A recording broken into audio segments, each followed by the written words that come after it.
Welcome to the She Will Shine podcast, where we bring you the real stories of female business owners. My name is Danielle Price and I'm the founder of She Will Shine, a supportive business network for women. It's time to give a voice to women in business and discover their journey. Hi and welcome to the She Will Shine podcast. My name is Danielle Price and I'm the founder of She Will Shine, and today we have the lovely Katinka Kernutt with us. Thanks for coming, Katinka. No problem. Thanks for having me. Oh, it's a joy. Always a joy. So Katinka is a photographer at Katinka Kernutt, but she also does photographic jewellery with her photos, with her gorgeous earrings, as you can see there. So very varied, but along the same lines with the two businesses. So we're going to talk about that a bit later. But Katinka, I thought we could maybe talk about when you're at high school. What did you think? What did the future hold for you? At high school, I was very creative. I did a fast track stream of graphic design. Yep. So I had like first year TAFE graphic design when I finished year 12. I did fine arts, graphic design, photography and music. And it was touch and go about whether or not I would end up doing music or graphic design at the end. So I did interviews for both. And then I got into visual merchandising. Yeah. And I did that first year out of uni. So everyone always thought I was always very musical. Like I did a lot of high-end music stuff and I was very creative as well. So it was kind of one or the other. Yeah. It's interesting because I was a graphic designer back in my former life. So it was similar but different because I had no musical ability. Cool. So while you were you went and did visual merchandising. Yeah. And when you were there, did you think, yes, this is the right thing? Obviously, because then I didn't flip back into music at all. And then I got into photography rather than graphic design. I had chosen at that point that I wanted to do photography as a degree at university. So that was after visual merchandising? So I did 1 year at visual merchandising at RMIT at the TAFE. Yep. Which was a really interesting experience in comparison to doing a degree, because TAFE, it's all very much like sit down, do it in the class. Very practical. You're taught how to do it. It's very practical. You go and do a degree, it's much more theoretical. So I did science photography. I did honours in science photography. I'm sounding really naive here. So RMIT has two streams of photography. Yeah. They have their creative commercial side and they have science. The science group is really small. I think there was like 15 or 20 of us. We learnt all the science behind photography. So I also did biology. We did physics. Oh my gosh. And we learnt like how to take a good photo back when film was the thing. Yeah. And how to do it scientifically versus just like, oh, that looks kind of cool. Yeah. So it was really much more about the science behind it, but then also how to take a good photo. And it's streamed kind of into like medical photography or being a bit more scientific, but there also were people who kind of then went and did portraiture or weddings or bits and pieces from that. So did you enjoy that? It was full on. It was a good experience though. Like I really enjoyed it. Like on some level I wish I'd kind of done the creative side instead of the science, or more of a combo, because at the end of it I was a little bit like, what do? I don't really want to be taking photos of people's eyes for the rest of my life, or photos of like in that more medical space, and forensic photography is another thing, but that's pretty hard to get into, I think. That sounds, you have to be a certain type of person to be able to take those sort of shots, I'd imagine, as well. Yeah, I probably could have coped with that, but I think around that time it became more that a police person, because digital started to come in, a police person who had a bit of a ability in photography would become the forensic photographer. Yeah. Rather than having...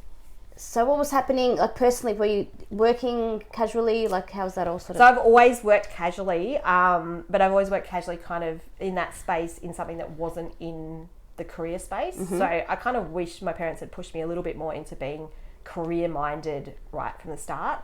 I worked as a medical receptionist for my dad. Oh, okay. Which was actually really flexible. Yeah. I don't know. I know how you just said that, you know, you wish your parents had push you towards something a bit more career focused. I was a checkout chick for it's like from 14 to 9 months. I think that was the legal age, until from 14 to 9 months till I got my first full-time job at 2021, whatever it was. Yeah. I was a checkout chick. And I think it's really interesting because now I look back on it and I was quite a shy kid amongst people who were older than me. So that gave me a really good grounding because I had to talk to all the customers and the customers were all ages and you had to strike up a conversation. Yeah. So it's interesting how things that aren't related are a good grounding for things you'll need later on, I found. Yeah, I mean, I learned a lot of stuff. I did about 7 years of working, answering his phones, doing his books, and doing lots of different stuff. Like, I learned how to code in Excel, all kinds of random stuff that kind of uses skills, because I've always had I did maths at school as well. So I've always had that's why you're good at that science side of things, because I thought science, oh geez, that's not me at all. So I do have that ability, which I think is a bit of a music ability, kind of flows through there a little bit, I think. So you continued working throughout your studying? Yeah, so I always worked so I could pay my way. So finished the course, then what happened? Then went, what am I going to do? Then the big questions of the world came. Because it kind of hadn't led me into anything. So you didn't have work experience or anything? We had it, but there was so little jobs, even though it was such a small course, there were so little jobs in it. So I went and did what every crazy person did and decided to assist a photographer on weddings for a while, and also got myself at a job at a camera store, which seemed to work. So I kind of got so they were related, you kind of getting into that space. My job was to look after the repairs of the camera, because I wasn't on the floor selling. I was doing more website and repairs at that point. So when you say website, what do you mean by website? I was doing very basic updates and stuff. So I to worked their websites. with their website main person, and I helped her a little bit, and then I did repairs. So I took in the cameras that needed repairs and dealt with the Nikon and Canon and all those kind of people. And then I went overseas. So I saved money and did my gap year and a half. Yeah. Which was amazing. Yeah. But I was like 27 or 28, so it wasn't really a bit older. It wasn't really gap year. Yeah. Oh, I started my multimedia design masters by that point. Okay, so that's while you were working in the camera store. So I decided photography wasn't really giving me enough skills to get an actual job. Yeah. So I went and did masters in multimedia design. Yeah. And I'm so surprised that our paths never crossed in this whole thing. Because I was when you were at RMIT doing visual merchandising, I reckon I was in the same building. Probably. Well, you're in the one that's on. Yeah, what is Cardigan Street. Yeah, you probably were. Yeah. So then I started that, and then I did a little bit of it, and then I went overseas for a year and a half, and I came back and finished it. Okay. Yeah. I really liked doing video, 3D. I considered at that point I was really into Pixar. I did consider doing 3D as a career, but then I was like, there were not many jobs. I kind of another not very many jobs sort of space, and I was like, okay, I've got to get a job. So it sounds like that was your thing along the way. You were always very mindful about how's this going to work out to be a job. Well, no, I'd do what I loved, and then I'd get to the end and I'd be like, now what? Yeah. Now what? Yeah. Then I finished that course, and then I got my first real job, if you want to call it, working at an art supply place doing their photography and graphic design work. Yeah.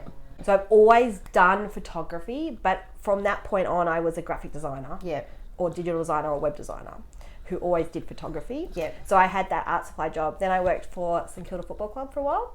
I did video. Hang on, do you go for St Kilda Football Club? No, I don't, but it was quite hilarious actually because I don't follow football at all. You need to talk to my husband about that, but anyway, that's another conversation. And then I got this job kind of because I didn't follow football. The guy was like, oh, I quite like that kind of component, because I was like, when I went, it was just a job advertised. It was advertised, so I was like, what is this, sports? Oh, and then I went and I was like, it's AFL football. I was like, and he's like, that's fine, I don't mind. Yeah. But it was an interesting experience because the footballers expected I knew who they were, and I would be like, who are you? And they would like not even introduce themselves. Yeah. But just you know like, who I am. You should know who I am. Like the first day I started it, I'm like, I have no idea. You can't even tell you what the rules are for AFL football. So you worked there for a while. Did you enjoy doing the design with the photography element? So there I didn't do so much photography, I did video. Oh, okay. Yeah. So that pulls my multimedia design stuff. Yeah. So I did video. They had State Central, so we videoed I was the video person, and then we went and interviewed the players and like did behind the scenes stuff, and I edited all of that. Was that social media days or before that? That was kind of the start of it. So Saint Central, which now would just be like whatever, was just like such a big thing at that point because you could chat. It was like live feeded, like you could chat with the players. It's kind of forum-ish. Yeah, forum-ish. Like now what we just kind of have every day, Facebook and bits and places, but it wasn't big then. Yeah. And they were, I think, the first ones to do it. Oh, wow. So, yeah. Cutting edge. They were cutting edge, yeah. Then I got a job working e-com for Nico, which was an sustainability, like it was all about sustainable products. Yes. I was in charge of the website. I didn't build the website. I was just in charge of managing it, updating it, doing the kind of design. So you've always had like different elements. So, you know, you've done the study photography and then the multimedia design, but you kind of seem to have combined the elements in your jobs. Like you never did just one thing. It was kind of a bit of this, bit of that. At Nico, my job was also to take the photos of the products. And then I also managed the online sales team. So I was in charge of the people who did the picking of the orders and stuff. So I was kind of had a team. So then it was a management role. Yeah. I was hands-on as well. It was a smallish team. See, that would have helped with your reception skills, your people skills. See, I told you it would all come back together. It all comes back together. Like, you know, like life experiences do give you more girth, I guess, or ability to kind of work across multiple things. But with everything, so you're really hands-on. Like I said, a hands-on field. Yeah, it's a hands-on field. So I worked there for, I don't even know how long, it was like a year and a half, and they went bust. So the whole company went under. And then Was that a bit traumatic? Because you just lost your job a couple of years before that, and then as you'll hear through the history, I don't have great ability to keep these jobs for very long. There's this like kind of I had a 2-year thing. My very last full-time gig, I left on the day that I started, literally 2 years ago, and I was proud of that. No, it's kind of interesting. I'm like that as well. I think it's the industry. Because people sit there and they go, what? And sometimes I think there's something wrong with me, but I think it's the industry.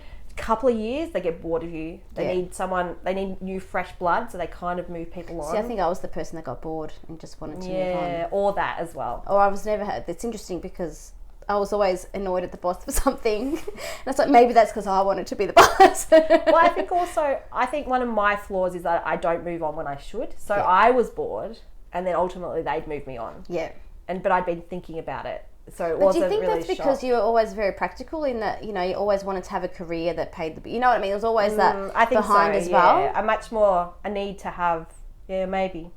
And there's, you know, taking the risk of, you know, leaving without another job to go, you know, there's all that kind of thing that comes in as and it's hard to find another job and like the effort of finding another job and all that sort of stuff. Maybe. I don't know, but I think it's slightly my personality that I don't take. I'm getting better at that. I don't take action quickly. Kind of mull on it. You're like can't my make husband. a decision. Drives me nuts. Lucky we don't live together, Katinka. Yes, lucky. I'd be driving you nuts. Probably. So how did we all, from this, you had a few more jobs. I had one more job. Which was working as in fashion. Okay.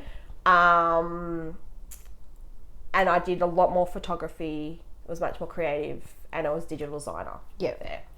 And then I started my own business. So was that when you had your first child? Was that at any point? No, not yet. So in 2013, I started my own business. Doing? Mainly websites. Okay. Is that because you thought websites, instead of saying I'm going to do photography or I'm going to do graphic design, did you think websites were the most commercially viable business option?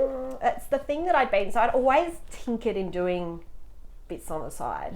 So it was the thing at the time that I was getting the most traction on the side for. Did you enjoy it the most out of those things?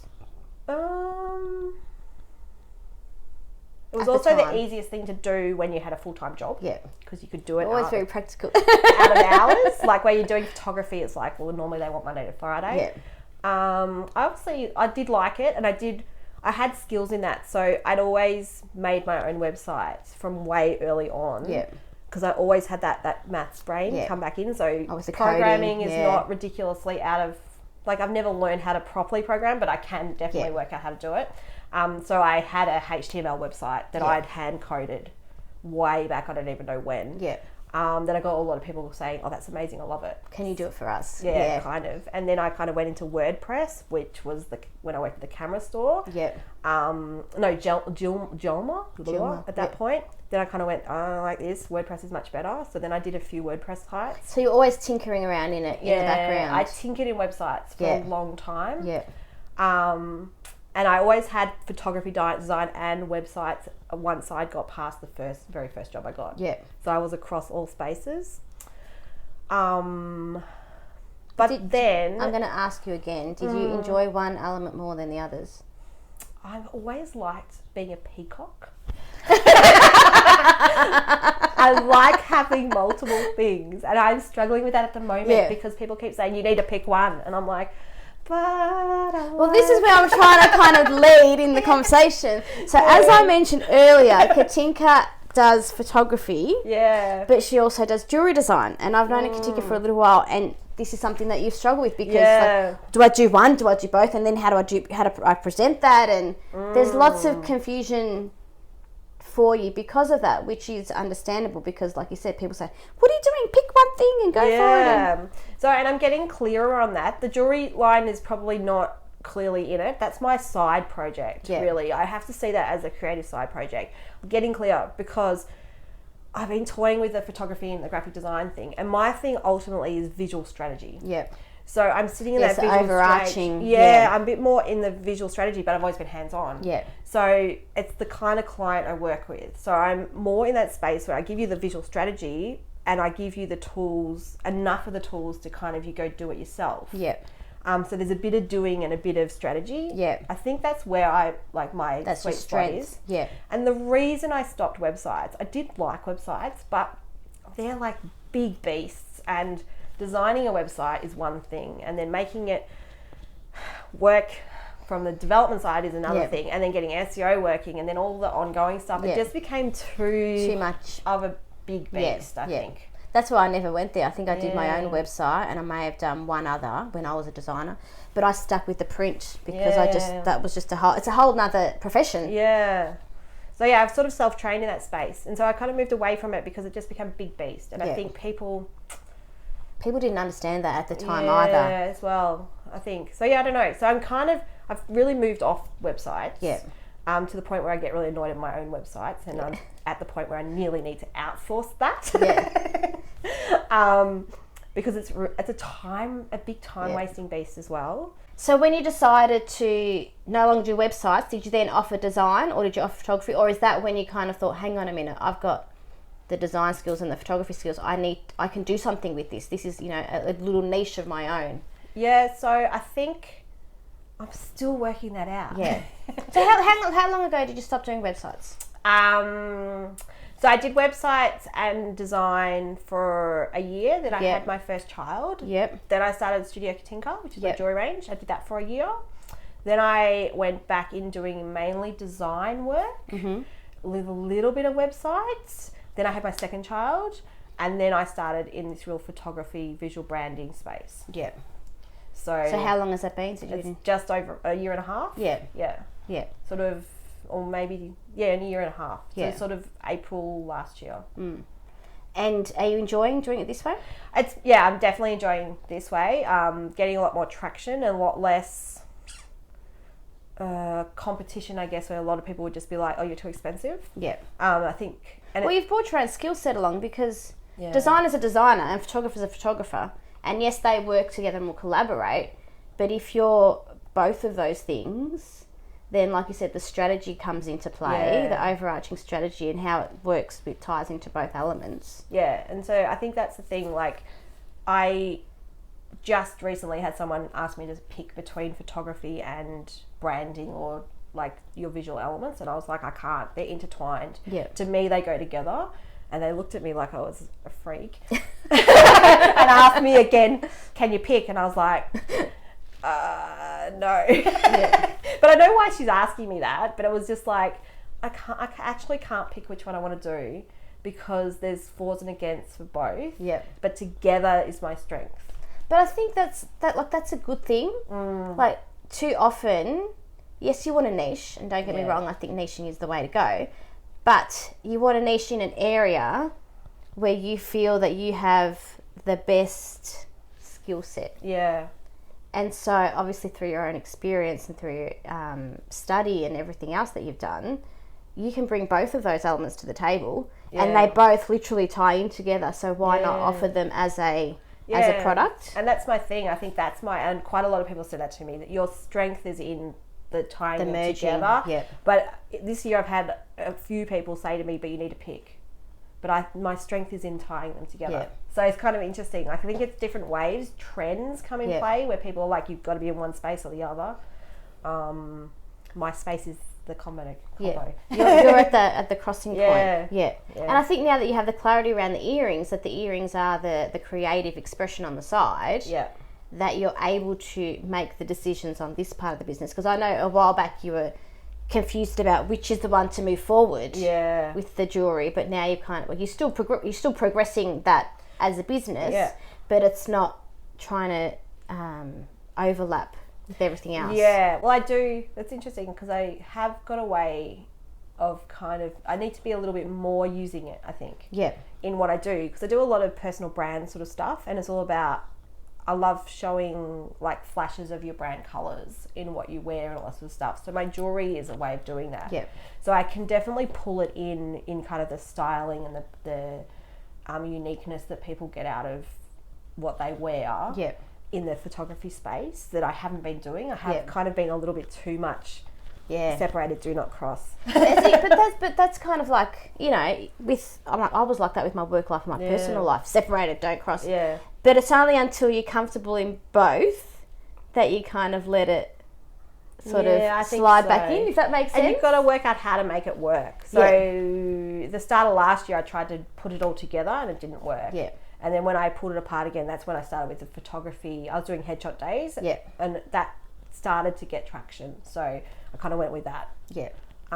Incorporating the design though with the bigger picture. With the bigger picture and really brand focused. Yeah.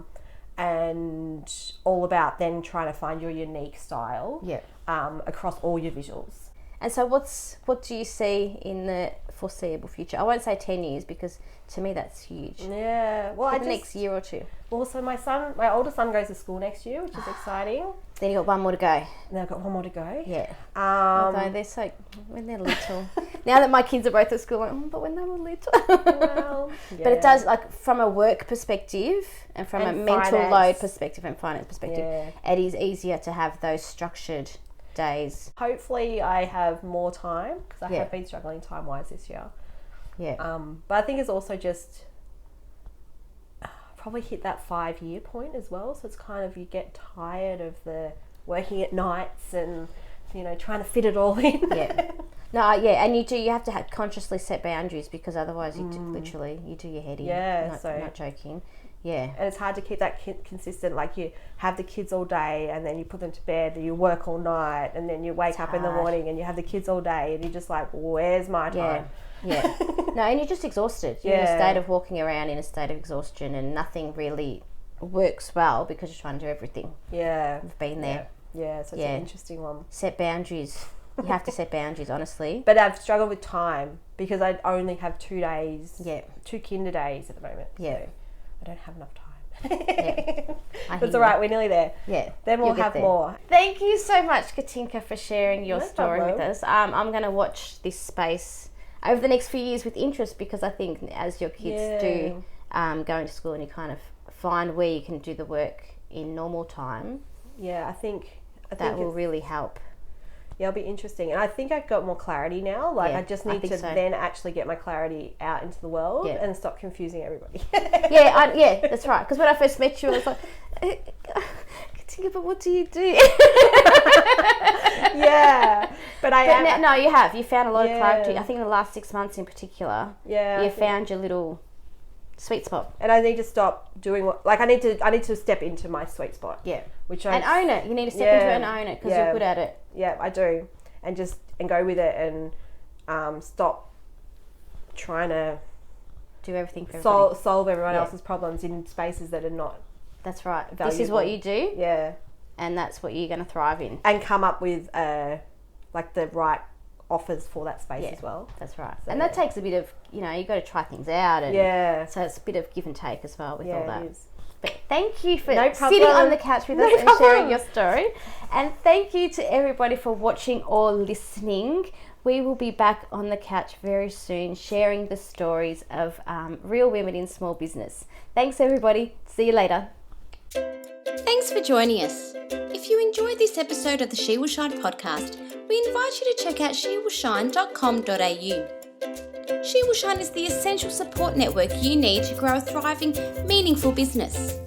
We can help you grow your network, connect and develop genuine relationships, be supported and support others in building and growing a successful business on your terms. Say goodbye to working alone and become a member at jewellery.com.au.